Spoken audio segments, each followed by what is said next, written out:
Nous sommes en ligne avec Jocelyn. Jocelyn est un Français marié à Tamam, qui est une jeune femme palestinienne. Bonjour Jocelyn, merci d'être en direct Bonjour. avec nous. Bonjour à tous. Vous vivez dans l'angoisse, vous aussi, parce que les nouvelles sont dramatiques du côté de la famille donc de votre épouse. Oui, absolument. Ça a été rappelé sur le plateau, c'est un enfer absolu aussi pour les 2,3 millions de Gazaouis, dont ma belle famille, la famille de mon épouse. On a été aussi dans un blackout de communication depuis vendredi soir pendant plus de 36 heures, qui était une angoisse absolue. On enchaîne les nuits blanches depuis plusieurs semaines. On a réussi à recontacter ma belle-mère, donc la mère de ma compagne, hier, très tôt dans la matinée, pour juste s'assurer qu'ils étaient encore en vie. Puisque notre mission quotidienne, et vraiment, je le dis de manière assez froide, c'est de s'assurer chaque matin très tôt de savoir s'ils sont déjà en vie.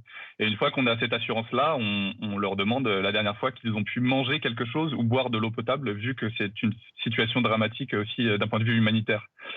Donc on est effectivement dans l'angoisse et je souhaitais juste aussi peut-être préciser que j'ai été assez attristé d'entendre sur votre antenne hier qu'on pouvait faire une distinction entre des vies civiles palestiniennes et israéliennes.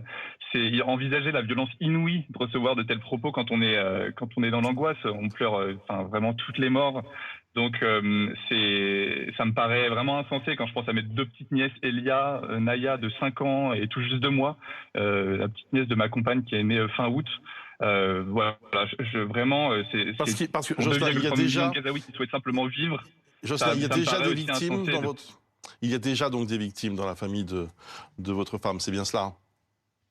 Oui, il y a déjà des victimes dans la famille de ma femme. Il y a tout juste une semaine, dans la nuit de dimanche à lundi de la semaine passée, on s'est levé avec une nouvelle horrible où effectivement 8 membres directs de la famille de Tamam, ma compagne, ont été tués dans un bombardement, dont 6 enfants de 5 à 12 ans.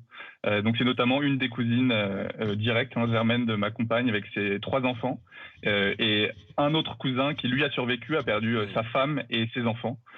Donc voilà, on est évidemment qu'on pleure toutes les morts, c'est une situation dramatique, mais je voudrais vraiment ne pas rentrer dans cette forme de double équivalence qui est assez violent pour nous à entendre. Et voilà, je souhaitais le redire ce matin.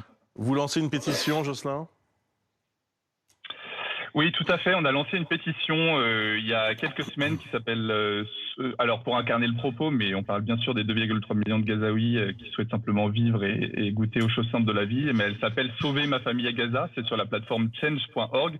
Et notamment, on interpelle, moi en tant que Français, donc on est un couple franco-palestinien.